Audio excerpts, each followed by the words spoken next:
मुक्त किया। झट से कारागार में गए, अपने पिता माता को बंधन से मुक्त किया है। आज वसुदेव जी आशीर्वाद नहीं दे रहे हैं, अपनी वैष्णवी माए से मोहित किया है। तब तो वसुदेव जी ने हृदय से लगाया, देवकी ने कृष्ण बलराम को हृदय से लगाया, 10,000 गौओं का दान किया है। इस प्रकार से अपने माता पिता को और समस्त यदुवंशियों को कंस के अत्याचार से बालकृष्ण प्रभु ने मुक्त किया है। बाद में भगवान श्री कृष्ण बलराम के विद्याध्ययन का समय है, उपनीत संस्कार हुआ है, भगवान विद्याध्ययन करने गए हैं और मात्र 64 दिन में कन्हैया ने 64 विद्याओं का, 64 कलाओं का अपने गुरु सांदीपनी मुनि से अध्ययन किया है, स्वाध्याय किया है। एक कला को पूर्ण रूप से सीखने में जीवन बीत जाता है, फिर भी उस कला का सम्यक बोध नहीं होता।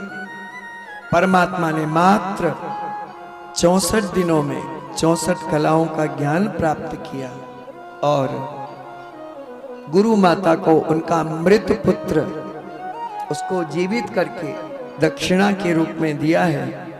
गुरुदेव का आशीर्वाद पा करके भगवान मथुरा लौटे हैं। मथुरा में भगवान 14 वर्ष रहे, एक भी दिन अपने भक्त ब्रजवासियों को भूल नहीं पाए। ब्रजवासियों को स्मरण करते हुए प्रभु के नेत्रों में सदा सर्वदा अश्रु भरे रहते हैं। श्री उद्धव जी को भगवान ने भेजा है। उद्धव जी ब्रजभूमि में आए हैं। आज गोपियों का दर्शन हुआ है उद्धव जी को। गोपियों का नियम है प्रतिदिन यमुना में स्नान करके अपने कन्हैया का ध्यान करती हैं, उनकी लीला का गान करती हैं। आज नंद बाबा के यहाँ उस रथ को देख करके गोपियां आपस में कहने लगी, सखी फिर रथ आया कंस का भेजा, अब कौन आया है? हमारे प्रियतम को तो हमसे छीन ले गया, अब क्यों आया है? एक गोपी बोली कि अब उसका स्वामी मर गया है मथुरा का, तो हमको ले जाके पिंडदान कराएगा, इसलिए अब रथ में हमको ले ले। ऐसी गोपियां, कृष्ण प्रेम में पगी गोपियां ऐसी वार्ता कर रही थी। तब तक उद्धव जी महाराज पधारे। उद्धव और गोपियों का बड़ा दिव्य संवाद है। गोपियां कहती हैं उद्धव जी से, उद्धव सकाम प्रीति में तो प्रेम स्थिर नहीं होता है। जिस वृक्ष में फल होते हैं तब तक उस पे पक्षी रहते हैं, लेकिन फल के नष्ट होते ही पक्षी उस वृक्ष को छोड़ के चले जाते हैं। जब तक वैश्या निर्धन व्यक्ति का त्याग कर देती है, जो शिष्य हैं वो अपने गुरु को विद्याध्ययन के बाद छोड़ के चले जाते हैं। यहां सब जगह सकामता है, लेकिन हमने तो कन्हैया से कोई सकाम प्रेम नहीं किया, फिर हमारा कन्हैया से वियोग कैसे हो? कन्हैया हमें छोड़ के कैसे चले? श्री उद्धव जी को एक एक गोपी का भाव ऐसा दिव्य लगता है कि भी कुछ बोल नहीं पाते। उद्धव जी ने कहा, देवियों आप धन्य हो, जो परमात्मा में ऐसी प्रीति है, लेकिन वे परमात्मा तो सर्वत्र है। उन परमात्मा का ध्यान करो, वे ब्रह्म है, एक एक कण में है, बहुत बृहद स्वरूप है उनका। उद्धव जी ने जो भी ज्ञान दिया, गोपियां कहती हैं, उद्धव जी हम तुम्हारे ज्ञान को किस मन से सुने और किस मन से करें? हमारे पास तो एक ही मन था, वो मन भी प्रियतम के संग में ही चला गया। उधो मन ना भये 10-20, एक हतो सो गयो श्याम को आराधे ईश। गए थे ज्ञान देने के लिए, लेकिन उद्धव जी गोपियों के भक्त बन के लौटे। श्री राधा रानी की कृपा से श्री उद्धव जी को राधा भाव की, गोपी भाव की प्राप्ति हुई। उद्धव जी ने वर मांगा है विधाता से, इसी ब्रजभूमि का छोटा सा पौधा बनाओ, ताकि ये प्रेम भरी गोपियां जब अपने प्रियतम से मिलने दौड़े तो इनकी चरणों की धूल उड़ करके मैं छोटे पौधे के रूप में रहूंगा तो मेरे ऊपर पड़ेगी। आशा महो चरण रेणु जुसाम हम श्याम वृंदावने किमपि गुल्मलतौषधीना। उद्धव जी ने गोपियों की वंदना की है। वंदे नंद व्रजस्त्रीणा पाद रेणु मभीक्षणशः यासाम हरि कथोद्गीतम पुनाति भुवनत्रयम्। गोपियों की रज की वंदना करते हैं। 6 महीना के बाद श्री उद्धव जी महाराज गोपी भाव से भावित होकर के लौट के आए हैं। कन्हैया को सारा समाचार दिया है और कन्हैया को कोसा भी है। कितना कठोर हृदय है तुम्हारा। जो गोपी, जो गाय, जो ग्वाल, जो नंद यशोदा तुम्हारे लिए दिन रात अश्रु बहाते, उन्हें छोड़ के चले आए। भगवान उद्धव जी को यमुना के तट पे ले गए और कहा, उद्धव तुम ऐसा सोच भी कैसे सकते हो? मैं जब कुब्जा को भी नहीं भूल सकता तो भला मेरे लिए जिन्होंने सर्वस्व त्याग दिया, जो मेरी प्राण है, जो मेरे सर्वस्व हैं, उन ब्रजवासियों को भला मैं छोड़ ही कैसे सकता?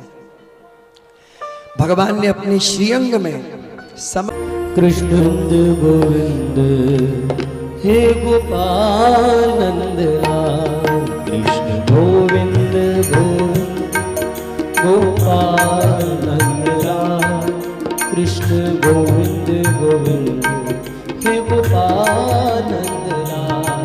कृष्ण गोविंद गोविंद गोपाल नंदलाल।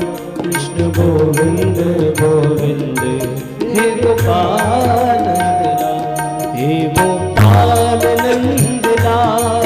हे गोपाल नंदलाल। हे गोपाल नंदलाल। हे गोपाल नंदलाल। गोपाल नंदलाल। हे गोपाल नंदलाल। गोपाल नंदलाल। हे गोपाल नंदलाल। कृष्ण गोविंद गोविंद गोपाल नंदलाल। कृष्ण गोविंद गोविंद हे गोपाल नंदलाल। कृष्ण गोविंद गोविंद गोपाल नंदलाल।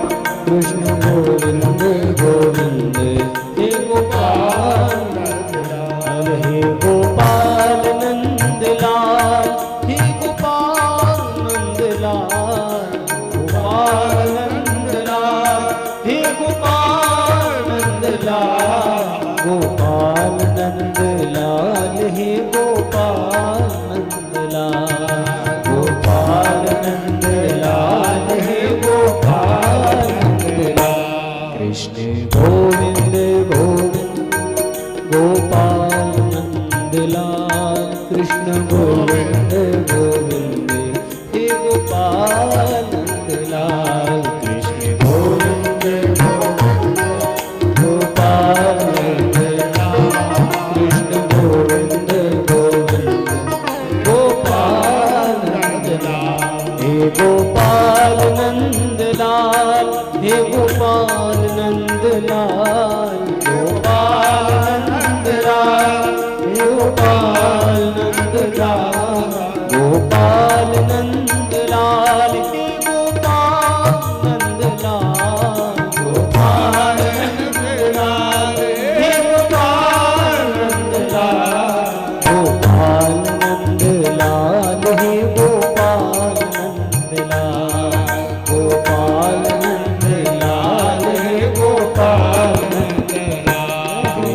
गोविंद गोविंद गोपाल नंद लाल कृष्ण गोविंद गोविंद हे गोपाल कृष्ण गोविंद गोविंद गोपाल नंद लाल कृष्ण गोविंद गोविंद हे गोपाल नंद लाल हे गोपाल नंद लाल हे गोपाल नंद लाल हे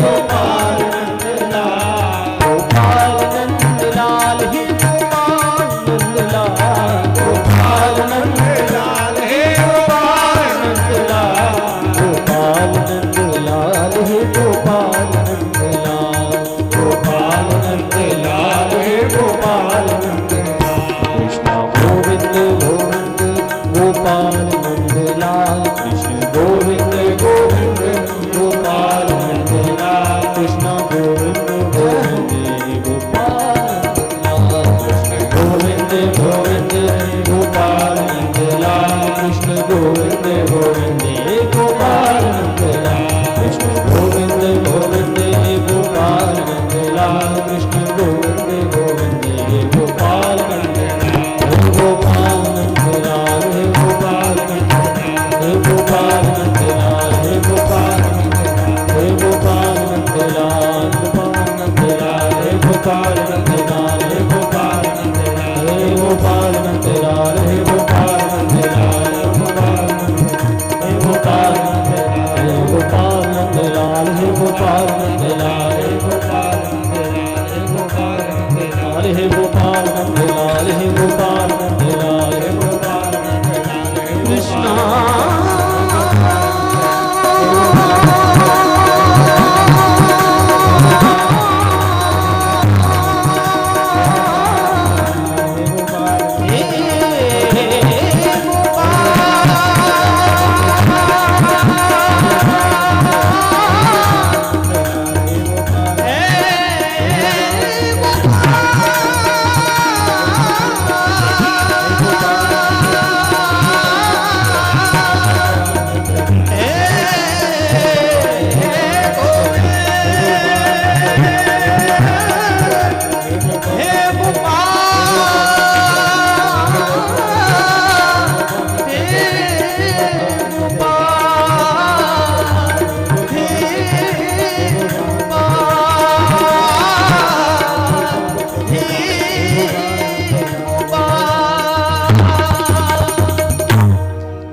श्री बाल कृष्ण लाल की जय। श्रीमद् भागवत के दशम स्कंद में उत्तरार्ध 50वें अध्याय से प्रारंभ हो रहा है। हमारे जीवन का उत्तरार्ध भी 50 के बाद प्रारंभ हो जाता है। दशम स्कंद उत्तरार्ध में जरासंध के आक्रमण की कथा है। 50 के बाद मानव जीवन में भी वृद्धावस्था का, जरा माने वृद्धावस्था, उसके आक्रमण होने लगते हैं।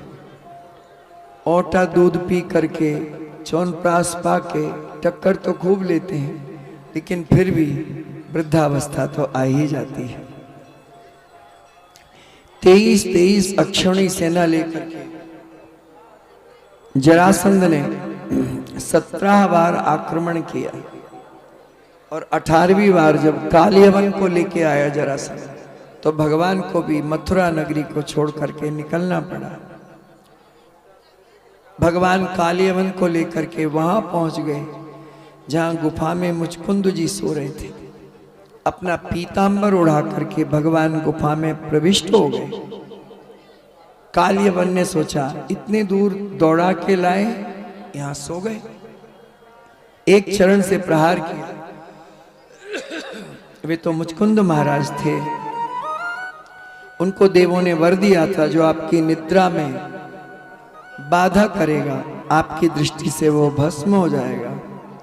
कालियवन मुचकुंद की दृष्टि से अग्नि निकलते ही भस्म हो गए। बाद में भगवान सामने आए। मुचकुंद जी ने परिचय पूछा है। भगवान ने कहा वह अपना क्या परिचय, फिलहाल में ये समझ लो कि इस समय वसुदेव जी के यहाँ हमारा प्रागट्य हुआ है। बड़ी सुंदर मुचकुंद ने स्तुति की और भक्ति का वर मांगा। श्री भगवान बोले पूरा जीवन सो के बिता दिया, ऐसे भक्ति थोड़ी मिलती है। फिर से ब्राह्मण का शरीर धारण करके भजन करो। तो ये जो मुचकुंद है, यही इस युग में, कलयुग में नरसिंह मेहता के रूप में गुजरात की भूमि में, गुज्जर भूमि में प्रकट हुए और अपनी भक्ति से गुजरात की भूमि को पवित्र किया है। भगवती रुक्मी राजा भीष्मक की पुत्री हैं, रुक्मिणी। उन्होंने जब से कन्हैया के गुणों को सुना है, द्वारकाधीश के गुणों को सुना है, तब से वे द्वारकाधीश प्रभु का ही चिंतन भजन करती रहती हैं। लेकिन उनका भाई रुक्मी बड़ा दुष्ट है। वह अपनी बहन का विवाह शिशुपाल से करना चाहता है। तब भगवती रुक्मिणी ने एक पत्र लिख करके ब्राह्मण के हाथ भेजा। ब्राह्मण देवता पहुंचे द्वारिका। भगवान ने देखा ब्राह्मण देव आए हैं, उठ करके आसन प्रदान किया है। पूछा कैसे पधारे? ब्राह्मण ने कहा देव रुक्मिणी का प्रेम पत्र लेके आया हूं। भगवान ने कहा सुनाओ क्या लिखा है? कहा ये प्रेम पत्र है महाराज, सबके बीच में थोड़ी पढ़ा जाता है। श्री भगवान बोले आप तो सुनाओ। रुक्मिणी के पत्र को पढ़ के सुनाने लगे। श्री रुक्मिणी जी ने 7 श्लोक लिखे हैं, बड़े भावपूर्ण श्लोक हैं। श्री रुक्मिणी जी कहती हैं श्रुत्वा गुणान भुवन सुंदर शृण्वतां ते निर्विश्य कर्ण विवरैर्हरतोंगतापम। हे प्रभु, हे भुवन सुंदर, जब से गुरुदेव श्री नारद जी के श्रीमुख से आपके गुणों को सुना है, तब से मैंने मन ही मन आपको वर्ण करने का निश्चय कर लिया है। हे प्रभु, मैं आपका भाग हूं। ये गीदड़ जैसे शिशुपाल आदि मेरा स्पर्श भी ना कर सके और मुझे राक्षस विधि से आप स्वीकार करें। किस प्रकार से मैं मिल सकती हूं वो पूरा लिख दिया। राक्षस विधि होती है बारात कहीं से आए, दुल्हन कहीं और ही चली जाए। बारात तो आए थे शिशुपाल लेके, लेकिन भगवती रुक्मिणी तो द्वारकाधीश प्रभु के संग में द्वारिका चली गई। अंतिम में प्रेम प्रण किया है अपने पत्र में कि यदि आप नहीं स्वीकार करेंगे तो मैं शरीर का परित्याग कर दूंगी, परंतु मैं शिशुपाल से विवाह नहीं करूंगी। सुन करके भगवान मुस्कुराने लगे और बोले ब्राह्मण से कि मुझे भी रात्रि में रुक्मिणी का स्मरण करके रुक्मिणी के विरह में नींद नहीं आती है। निद्राम चन लभे निशी। ऐसा नहीं है कि रुक्मिणी का ही प्रेम है। भगवान शीघ्र ही ब्राह्मण के साथ में कुंडिनपुर पहुंचे हैं।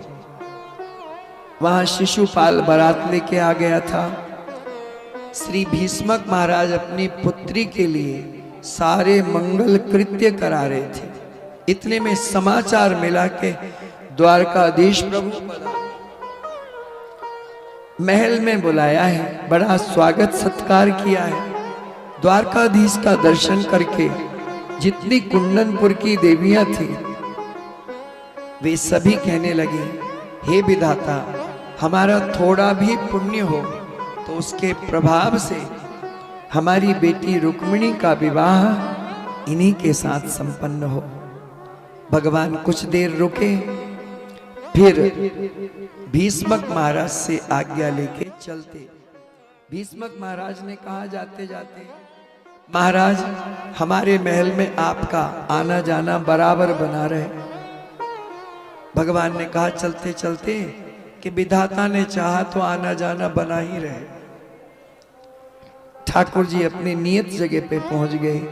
इधर बलराम जी को पता लगा कि कन्हैया अकेले गए। उन्हें मालूम था इस विवाह में युद्ध होगा और बलराम जी का कन्हैया से बहुत प्रेम है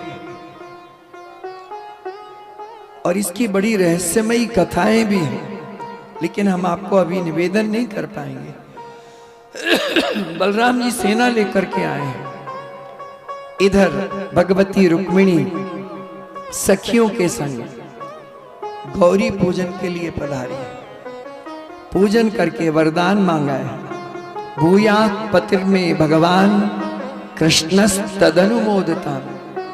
हे मां गौरी, पति के रूप में मुझे श्री कृष्ण की प्राप्ति हो। भगवती रुक्मिणी पूजन करके बाहर आई है।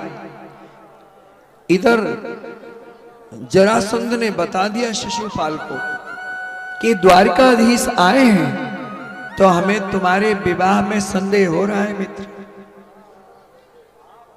शिशुपाल ने कहा, अरे वो भगोड़ा तुम्हारे डर से समुद्र में छिप गया, चोरी करता फिरता है, उससे भय ही क्या है। जरासंध ने कहा, मैं भी यही सोचता था, लेकिन 17 बार हराया उसने। तब तो शिशुपाल सावधान हो गया। उसने चारों तरफ से गौरी के मंदिर को सिपाहियों से घिरवा दिया। भगवती जगदम्बा रुक्मिणी जी पूजन करके निकली, तो उनका दिव्य सौंदर्य देख करके सिपाही ढीले पड़ गए। इधर भगवान द्वारकाधीश प्रभु रथ लेके धीरे धीरे आगे बढ़ रहे हैं। उधर से सखियां रुक्मिणी जी को लेके आ रही हैं, लेकिन रुक्मिणी जी ने कभी इसके पहले अपने प्रियतम को देखा तो था नहीं। तो चारों तरफ अपनी दृष्टि दौड़ाई, मेरे प्रियतम कहाँ है। और जब द्वारकाधीश का दर्शन हुआ तो भगवती रुक्मिणी मुस्कुराने लगी। तो सिपाहियों ने जब भगवती रुक्मिणी का मुस्कुराता हुआ सौंदर्य देखा, तो थोड़ा बहुत जो होश था वो भी खत्म हो गया। उनके हाथ से हथियार तो गिर पड़े। भगवान द्वारकाधीश धीरे धीरे रथ लेकर के आए। सब निर्निमेष दृष्टि से जितने सिपाही थे सब दर्शन कर रहे थे। भगवान आए, हाथ पकड़ करके देवी रुक्मिणी को रथ में बिठाया।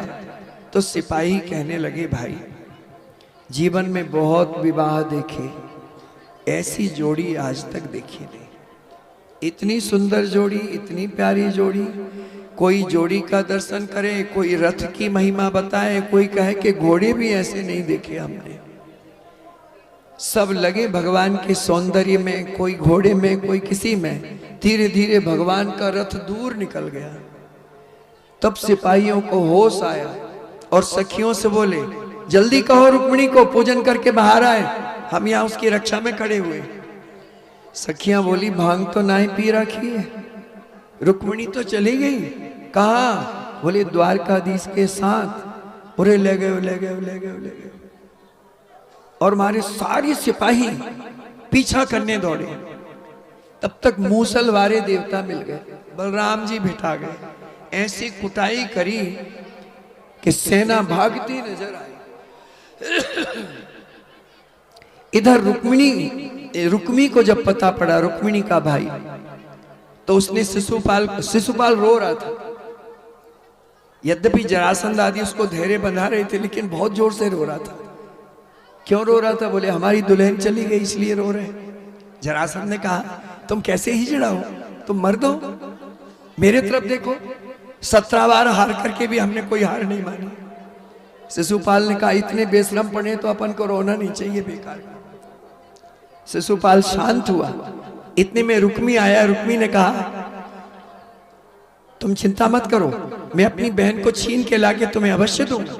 विवाह तुमसे ही होगा, और यदि मैं नहीं आऊं लेके तो मैं इस कुंडिनपुर में प्रवेश ही नहीं करूंगा। रुक्मी गया है, भगवान को ललकारा है, भगवान स्थिर हो गए। इसके सारे अस्त्र शस्त्र काट दिए। अंत तो गत्वा जब ये निहत्था हो गया तो भगवान ने इसको पकड़ा। तलवार चला करके मारना ही चाहते थे। तब तक देवी रुक्मिणी ने चरण पकड़ लिए प्रभु के। हंतु नारहसी कल्याण, हे प्रियतम, ये मेरा भाई है, यदि आज आप इसका वध कर देंगे तो आने वाले समय में लोग मुझे दोष देंगे कि कैसी रुक्मिणी कितनी निष्ठुर हृदया थी कि अपने भाई को भी नहीं बचाई, अपने प्रियतम से भाई की प्राण रक्षा नहीं मांगी। इसलिए प्रभु छोड़ दो। रुक्मिणी को व्याकुल देख करके भगवान ने कहा, देवी अरे तुम्हारा भाई है तो मेरा भी तो कुछ है। तुमने कैसे सोच लिया कि मैं इसको मार ही डालूंगा, लेकिन इसकी थोड़ी सी पूजा कर रहा हूं, थोड़ा श्रृंगार कर दूं। भगवान उसके आधे केस मोड़ रहे थे, इतने में बलराम जी आ गए। उरे लाला, ये तू नाईगिरी कब से सीख गए हो? और ये तुम्हारे संबंधी इनके संग ऐसा व्यवहार? कन्हैया को भी डांटते हैं और रुक्मिणी को समझाते हैं बलराम जी। देवी रुक्मिणी, बुरा नहीं मानना चाहिए, ये क्षत्रिय जाति ही ऐसी होती है कि इसमें युद्ध होने पर भाई भाई भी नहीं दिखता है। दोनों को आश्वासन दिया है। कन्हैया से कहा, कन्हैया तुम तो द्वारिका पहुंचो, हम अभी आते हैं। शेष जो सेना थी उसको भी सारे राजा टूट पड़े थे। बलराम जी ने सबको परास्त किया। लौट करके बलराम जी आए हैं द्वारिका में। भगवान का विधि विधान से श्री रुक्मिणी के, ऐसा भी कहते हैं कि कुंडिनपुर से भीष्मक महाराज और उनकी रानी भी पधारी और विधिवत अपनी कन्या का दान द्वारिका में द्वारकाधीश जी के हाथों में किया। श्री द्वारिकावासी परम आनंदित हुए। द्वारकायाम अभूत राजन महामोदः पुरौकसा। द्वारकाधीश के, द्वारिका नगरी के समस्त पुरवासियों को ऐसी दिव्य जोड़ी का दर्शन करके अति आनंद। ये तो साक्षात भगवती महालक्ष्मी है रुक्मिणी, और श्री द्वारकाधीश प्रभु साक्षात नारायण है। तो ये तो लक्ष्मी नारायण की जोड़ी है। दर्शन करके द्वारिका वासियों को अति आनंद की प्राप्ति हुई है। तो विवाह के प्रसंग में तो गाया जाता है। एक पद हम विवाह का गा लें, शुभांशु जी के मधुर स्वर में श्रवण करें, गाएं, फिर धीरे से हम आगे बढ़ चलते हैं। आइए भाव से।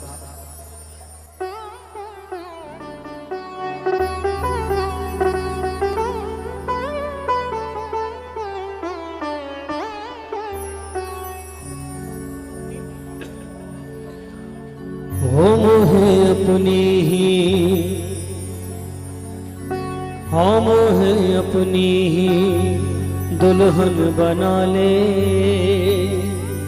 शाम तेरी दीवानी हुई मैं।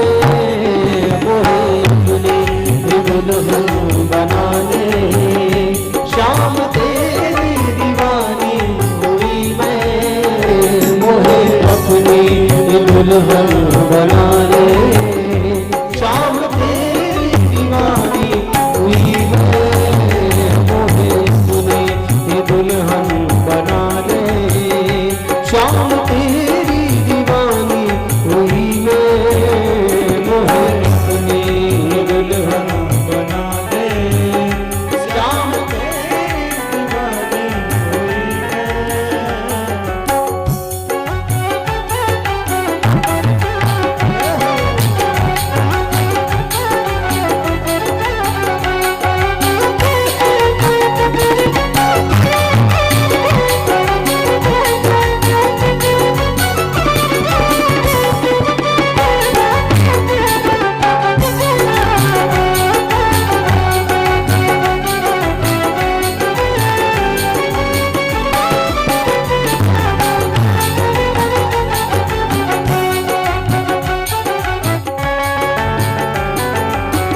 तेरे लिए मैंने बिंदिया सजाई, तेरे लिए मैंने बिंदिया सजाई, तेरे लिए मैंने मांग भराई, तेरे लिए मैंने मांग भराई, तेरे लिए मैंने बिंदिया लगाई, तेरे लिए मैंने बिंदिया लगाई, तेरे लिए मैंने मांग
तुझको सौंप दिया ये तन, तुझको सौंप दिया ये तन, तुम ही हो मेरे जीवन धन, तुम ही हो मेरे जीवन धन।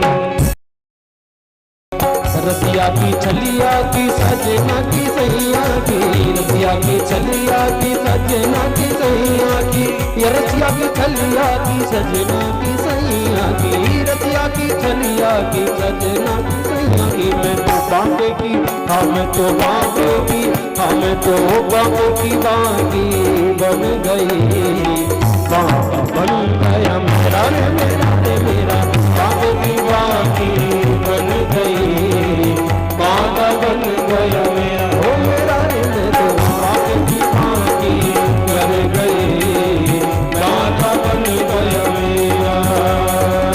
उस बांके पर सब कुछ बाकी, उस बांके पर सब कुछ बाकी, उस बांके पर सब कुछ बाकी, उस बांके पर सब कुछ हो। मैं तो बांके की, मैं तो बांके की, मैं तो बांके की बांके बन गई, बांका बन गया मेरा मेरा मेरा, बांके की बांकी बन गई, बांका बन गया मेरा।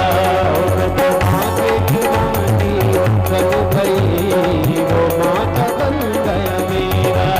मैं तो बांके की बांकी बन गई, बांका बन गया मेरा, बांका बन गया मेरा, बांका बन गया मेरा, बांका बन। श्री द्वारिकाधीश भगवान की जय, श्री रुक्मिणी मैया की जय, श्री द्वारिका धाम की जय। हरि शरणम। श्री रुक्मिणी के गर्भ से साक्षात कामदेव प्रद्युम्न जी के रूप में प्राप्त हुए हैं। भगवान शिव ने रति को ये वर दिया था कि जब जदुवंश कृष्ण अवतारा, होई हरन महामही भारा, कृष्ण तने होई पति तोरा, बचन अन्यथा होई न मोरा। स्यंतक मणि के उपाख्यान की कथा है। इसका सार ये है, स्यंतक मणि के माध्यम से भगवान का जाम्बवती से सत्यभामा से विवाह हुआ है। और जिसको कलंक लग जाए, झूठा कलंक कहते हैं, दर्शन करने से कलंक लगता है, तो पहले तो देखे ही ना, और यदि दृष्टि पड़ जाए तो उसको स्यंतक मणि का ये उपाख्यान श्रवण करना चाहिए। भगवान इंद्रप्रस्थ पधारे हैं, कालिंदी पर कृपा की है। कालिंदी देवी, यमुना देवी दीर्घ काल से भगवान को प्राप्त करने के लिए विष्णुम वरेण्यम वरदम तप कर रही थी। अर्जुन से कहा भगवान ने, ये कौन देवी है जो यमुना के किनारे तप कर रही है? अर्जुन ने जाकर के पूछा। कालिंदी ने कहा, मेरा नाम यमुना है, मैं सूर्य की पुत्री हूं और भगवान विष्णु को पति रूप में प्राप्त करने के लिए मैं तप कर रही हूं। अर्जुन ने कहा, प्रभु आपका ही वर्ण करना चाहती हैं। भगवान ने कालिंदी को स्वीकार किया है। मित्रविंदा से विवाह हुआ है। छठवां विवाह राजा नग्नजित की पुत्री नागनजिती से हुआ। 7 बैलों को नाथ करके भगवान ने नागनजिती से विवाह किया है। भौमासुर का वध करके 16,100 जो देवियां थी उनके संग में एक मुहूर्त में ही भगवान ने विवाह किया। कि जेल में अनिरुद्ध जी बंदी हो गए। नारद जी आए। नारद जी ने द्वारकाधीश प्रभु से कहा, प्रभु 4 महीना से आपको अनिरुद्ध जी का दर्शन हुआ? बोले नहीं हुआ। कहाँ गए? बोले एक रजिस्टर रखा करो, इतने तो आपके पुत्र हैं, नाती हैं, पुत्र के पुत्र, नाती पनाती छनाती, एक दो इधर उधर हो जाए तो आपको पता कैसे पड़ेगा? इसलिए रोज रजिस्टर रखो, सबकी अटेंडेंस भरो। नारद जी बताओ कहना क्या चाहते हो? बोले प्रभु अनिरुद्ध जी तो बाणासुर की जेल में, भगवान सेना लेके आए हैं और हरिहर युद्ध हुआ है, क्योंकि बाणासुर शिव का भक्त है और शिव जी से प्रसन्न होकर वर ले लिया है कि आप हमारे राज्य की रक्षा करो। सो भोलेनाथ बेचारे द्वारपाल बने खड़े रहते हैं बाणासुर के राज्य में। जो द्वारकाधीश प्रभु प्रवेश करने लगे, भोलेनाथ सामने आ गए, सरकार पहले हमें परास्त करो तब भीतर प्रवेश करो। भगवान बोले हम आप तो मित्र हैं, आपस में लड़ना ठीक नहीं है, तुम कह देना बाणासुर अपने राजा से कि मेरे मित्र थे इसलिए प्रवेश दे दिया। भोलेनाथ बोले अपने चेला से मैं धोखा नहीं कर सकता, मुझसे युद्ध करना पड़ेगा तभी भीतर प्रवेश मिलेगा। हरिहर का युद्ध हुआ है, भगवान श्री हरि ने जृंभणास्त्र का प्रयोग किया है, भोलेनाथ को जमाई पे जमाई आने लगी। इतने में द्वारकाधीश प्रभु भीतर घुस गए। बाणासुर की जितनी भुजाएं थी, 1000 भुजाएं थी इसकी, सब काट डाले। इतने में भोलेनाथ जी को जमाई आना बंद हुआ, दौड़े दौड़े आए, सरकार ये मेरा भक्त है, इसका वध ना करें।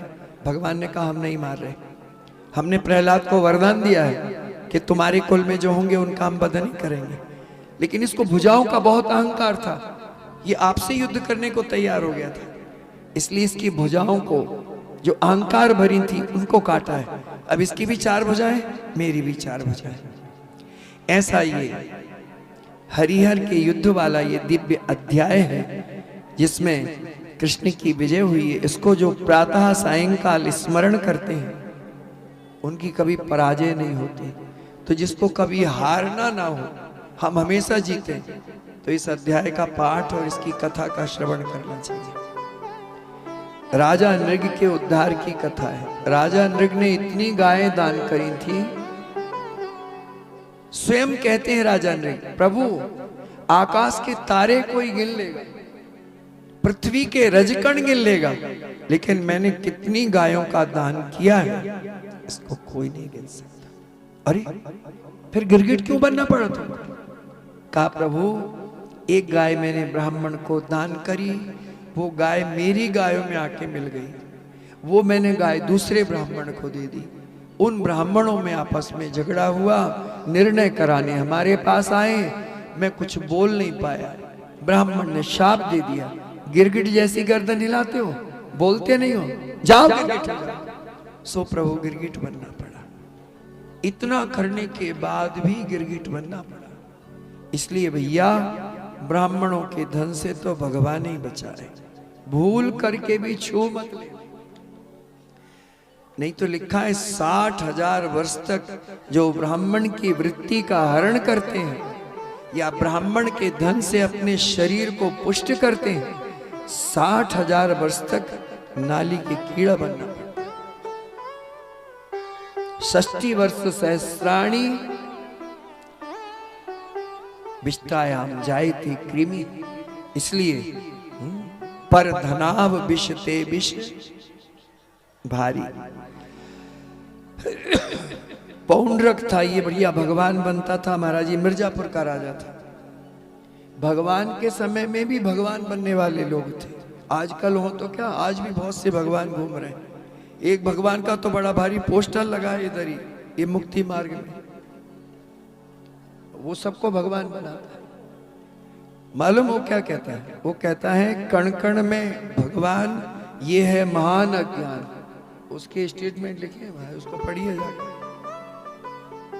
ऐसे ऐसे आते हैं लोगों को अपनी निष्ठा से गिराने के लिए, इनके चक्कर में नहीं पड़ना चाहिए। जेहि मार्ग श्रुति साधु बतावई, तेहि मग चलत सबही सुख पावई। भगवान ने पौंड्रक का वध किया है, ये दुष्ट द्विविध वानर था, इसका वध किया है। बलराम जी महाराज एक बार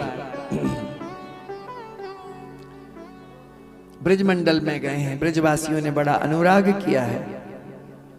एक बार जाम्बवती के जो पुत्र थे सांब, वे दुर्योधन की पुत्री लक्ष्मणा का हरण कर ले आए। तब दुर्योधन आदिकों ने उन्हें पकड़ करके बंदी बना लिया। उस समय जब सेना लेके द्वारकाधीश जी जाने लगे, तब बलराम जी ने कहा नहीं, सेना की जरूरत नहीं, दुर्योधन मेरा चेला है। बलराम जी ने गदा युद्ध की शिक्षा स्वयं दी है दुर्योधन को, मेरा चेला है, सेना की जरूरत नहीं। लेकिन जब दुर्योधन आदिकों ने भगवान की बात नहीं माने सांब को लक्ष्मणा के सहित नहीं लौटाया, तब तो श्री बलराम जी ने अपना हल लगाया और हस्तिनापुर को ही गंगा में डुबाने का संकल्प कर लिया। और आज भी गंगा की तरफ हस्तिनापुर झुका हुआ है और वो भगवान बलदेव की पराक्रम की सूचना दे रहा है। तब सारे जितने दुर्योधन आदि थे चरणों में गिरे, विधिवत लक्ष्मणा के साथ सांब का विवाह हुआ। नारद जी के द्वारा भगवान की गृहस्थी का दर्शन है। नारद जी सोचने लगे जिसकी एक स्त्री होती है वो जीवन भर कमाते कमाते मर जाता है, पूर्ति नहीं पड़ती। भगवान की इतनी सारी हैं, कैसे काम चलता है। तो कई महलों में गए, पहले रुक्मिणी के महल में पहुंचे तो भंडारा चल। भगवान ने कहा नारद जी अच्छे आए, बैठो भोजन कर लो। भोजन करके वहां से गए तो दूसरे महल में गए, भगवान पुत्रों को शिक्षा दे रहे थे। तीसरे महल में गए तो भगवान संध्या, कहीं भी हाथ पे हाथ धरे बैठे नहीं देखा नारद जी ने भगवान। इसलिए गृहस्थी को हाथ पे हाथ धर के भाग्य के भरोसे नहीं बैठना चाहिए कि जो कछु भगवान दे देंगे। जो निठल्ले होते हैं ना, बैठे रहते हैं हाथ पे हाथ धर के, उनका भाग्य भी उनसे रूठ जाता है। इसलिए भगवान ने मानव शरीर दिया है, बुद्धि दी है, पुरुषार्थ करो। गीता का उपदेश भगवान ने कर्मयोगियों के लिए दिया है।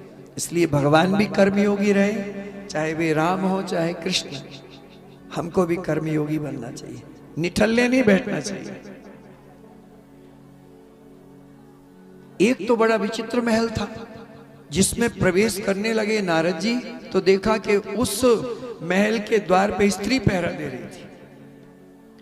नारद जी ने कहा कि इसमें तो स्त्रियां ही स्त्रियां हैं, इसीलिए तो स्त्री ही पहरा दे रही है। तो वहां से लौटने लगे, तब तक वो स्त्री बड़ी जोर से हंसने लगी। नारद जी ने कहा हंसी क्यों? जो देखा तो भगवान ने लहंगा फरिया सब फेंक फांक दिए और द्वारकाधीश सामने प्रकट हो गए। नारद जी ने कहा प्रभु आप स्त्री क्यों बन गए?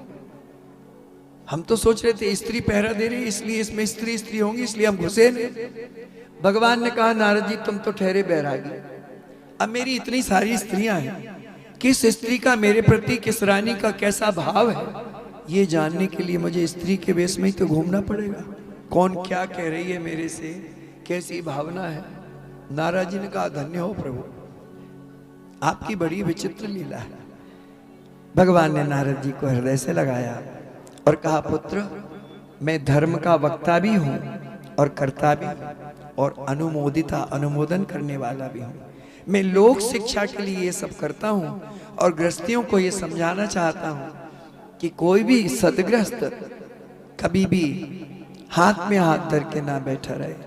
भगवान की इतनी बड़ी गृहस्थी फिर भी भगवान कभी बैठते नहीं है, वे बराबर पुरुषार्थ करते रहते हैं। इसलिए पुरुषार्थ करो, अपने परिवार का भी पोषण करो और धर्म भी करो, परमार्थ भी करो और लोभ मत करो। शुद्धता पूर्वक कमाओ धन को, अशुद्ध धन घर में नहीं आना चाहिए। 2 नंबर वाला धन घर में आएगा तो हमारा परिवार, पूरे बाल बच्चे ना हम सब अशांत हो जाएंगे। इसलिए परिश्रम करो और परिश्रम की कमाई बहुत फलवती होती है। भगवान ने नारद जी से पूछा कोई समाचार। यहाँ भगवान की दिनचर्या का वर्णन है। भगवान सवेरे शीघ्र उठते हैं, ब्रह्म मुहूर्त में अपने स्वरूप का ध्यान करते हैं, स्नान करके माता पिता बड़ों को प्रणाम करते हैं गौ माता का प्रतिदिन 13,000 से भी ज्यादा गाय भगवान दान करते हैं। भगवान श्री नारद जी के कहने पर और उद्धव जी के निर्णय लेने पर इंद्रप्रस्थ पधारे हैं और वहां श्री युधिष्ठिर जी महाराज के यज्ञ को संपन्न करवाया है। युधिष्ठिर जी के राजसूय यज्ञ को निमित्त बना करके भगवान ने जरासंध का वध करवाया है भीम के द्वारा, और जरासंध की जेल में जो राजा बंदी थे उनको मुक्त कराया है। जरासंध की जेल में जो राजा थे उन्होंने एक बहुत प्यारी बात भगवान की स्तुति में कही है। इस श्लोक का पाठ करने से हमारे दुख नष्ट होते हैं, हमारे क्लेश नष्ट होते हैं, और हमको लगता है बहुत लोगों को याद भी होगा। कृष्णाय वासुदेवाय हरये परमात्मने प्रणत क्लेशनाशाय गोविंदाय नमो नमः। श्री युधिष्ठिर जी के राजसूय यज्ञ में प्रथम पूजा किसकी हो? पिता में भीष्म ने सबके बीच में खड़े होकर ये बात कही कि श्री कृष्ण ही प्रथम पूजा के योग्य हैं। भगवान श्री कृष्ण की पूजन हुई है। आज युधिष्ठिर जी ने श्री चरण धोए भगवान के। युधिष्ठिर जी इसलिए यज्ञ नहीं कर रहे हैं कि हमारी कीर्ति हो, प्रतिष्ठा हो, बल्कि इसलिए यज्ञ कर रहे हैं कि परमात्मा के श्री चरण धोने का हमको सौभाग्य प्राप्त होगा। ये उद्देश्य है उनका। इसलिए भगवान द्वारकाधीश के चरण धोते धोते युधिष्ठिर जी प्रेम भक्ति में भर गए। उनके नेत्रों में अश्रु आ गए, उनके मुख से वचन नहीं निकलते हैं। ऐसे प्रेम भरे श्री युधिष्ठिर जी का भगवान ने यज्ञ संपन्न कराया है। इस यज्ञ में दुर्योधन की श्री युधिष्ठिर जी की सभा में दुर्योधन का अपमान हुआ है, और कहते हैं यहाँ ही महाभारत का बीज भी बपन हो गया कि जब द्रौपदी ने कहा ऐसा अद्भुत सभा भवन था जो मैंने बनाया था, दानव राज मैंने, उसकी शिल्पी ऐसी विचित्र थी कि जल में थल और थल में जल दिखता था। उसमें दुर्योधन धड़ाम से गिर पड़ा। तब देवियां हंसने लगी, अंधों की तो अंधी ही होती हैं। बस यही महाभारत का बीज बन गया। शिशुपाल का सखा था शाल्व, वो लड़ने आया, भगवान ने शाल्व का वध किया। दंतवक्र और विदुरथ के उद्धार की कथा है। बलराम जी महाराज जब नैमिषारण्य पहुंचे थे, सूत जी व्यास गादी पे बैठ के कथा कर रहे थे। वे उन्हें देख के खड़े नहीं हुए, तो श्री बलराम जी ने उनका वध कर दिया। ऋषियों ने कहा, हे बलराम जी, ये आपने क्या किया? हमने इनको अपनी आयु प्रदान करी थी दीर्घ काल तक के लिए, पुराण श्रवण के लिए। तो उनके पुत्र को श्री उग्र शवासूत जी को गादी पे बिठाया है, और ऋषियों के कहने से बलराम जी ने तीर्थ यात्रा करी है। भगवान के प्रिय भक्त सुदामा जी की कथा है। देखो, ये सुदामा जी की जो कथा है, ये बड़ी प्रेम भरी कथा है। ये भगवान के चरणामृत के महत्व को प्रकट करने वाली है। भगवान के चरणामृत की कैसी विलक्षण महिमा है। भगवान का चरणामृत और भक्त का चरणामृत। सुदामा जी संसार की दृष्टि में भले ही दरिद्र होंगे, लेकिन आप पूरी भागवत पढ़िए सुदामा प्रकरण में, कहीं भी सुखदेव जी ने उनको दरिद्र नहीं कहा। वास्तव में दरिद्र कौन है? जिसको संतोष नहीं, ढेर सारा संपत्ति घर में भरी फिर भी और मिल जाए और मिल जाए, जिसकी तृष्णा शांत नहीं होती, उससे बड़ा दरिद्र कोई नहीं है। सुदामा जी के यहां तो कुछ नहीं है, तब भी पूर्ण संतुष्ट है। और वे जाते थोड़ी द्वारकाधीश के पास, लेकिन उनकी धर्मपत्नी सुशीला ने एक बात कह दी कि क्या कभी श्री कृष्ण के दर्शन की इच्छा नहीं होती? तब सुदामा जी ने मन बना लिया। लेकिन सुदामा द्वारिका में जाकर के भी भगवान से कुछ मांगा नहीं, मूल भागवत में, और न प्रत्यक्ष में भगवान ने कुछ दिया। सुदामा की पूजा जरूर की। पूज्य श्री डोंगरे जी महाराज सुनाते थे कि जब भगवान सुदामा की पूजन कर रहे थे तो सुदामा जी को जब चंदन लगाने लगे तो देखा सुदामा जी के मस्तक पे लिखा था श्री क्षय, श्री का क्षय लिखा था। तो भगवान ने चंदन से उन रेखाओं को, उन अक्षरों को बदल दिया। सुदामा के मस्तक पे लिखा था श्री क्षया, इसको उल्टा कर दिया भगवान ने, लिख दिया चंदन से यक्षश्री। मेरे भक्त सुदामा को कुबेर के समान संपत्ति प्राप्त हो। सुदामा जी को कुछ भी नहीं पता, ना प्रत्यक्ष में कुछ दिया लेकिन सब कुछ दे दिया। और सुदामा ने भी नहीं मांगा, क्योंकि भक्ति में मांगना ये भक्ति में दोष हो जाए। ऐसे भक्त सुदामा है। सुदामा जी का चरित्र श्रवण करने से कर्म बंधन नष्ट होता है। कुरुक्षेत्र में भगवान का नंद यशोदा का संगम हुआ है। आज नंद यशोदा ने अपने लाला को गोदी में खूब लाड लड़ाया है। गोपियों को भगवान ने ब्रजभूमि में ज्ञान प्रदान किया है। आज श्री कृष्ण ने अपने पिता को ज्ञान दिया है। देवकी माँ की इच्छा है कि कन्हैया तुम तो समर्थ हो। मेरे 6 पुत्रों को कंस ने मार डाला था, मैं उन्हें लाड़ प्यार भी नहीं कर पाई थी, मुझे लाके दो ना। भगवान ने अपनी मां देवकी की इच्छा पूर्ण की है। 6 पुत्रों को लाके दिया है और दूध पिलाया है देवकी ने।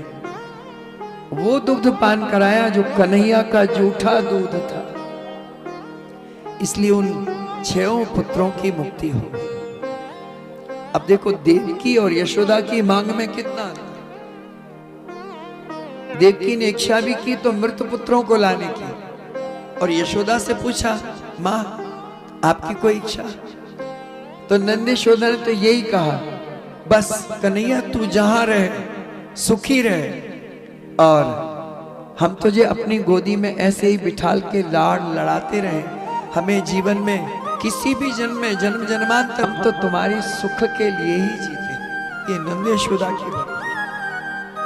इसलिए नंद यशोदा कृष्ण बलराम के नित्य माता पिता।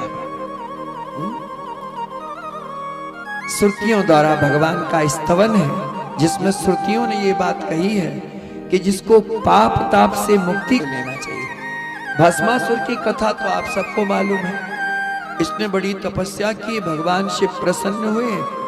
भगवान शिव ने कहा वर मांगो, कहा जिसके मस्तक पे हाथ रख दें वो ही नष्ट हो जाए। एवं अस्तु। इसने पार्वती को देखा, बोले ये जटाधारी महात्मा भोलेनाथ, इनको स्त्री की क्या आवश्यकता है? गौरी हरण लालसा, ये पार्वती तो मुझे मिलना चाहिए। भोलेनाथ जी तो प्राण लेके भागे, कहीं शरण नहीं मिली।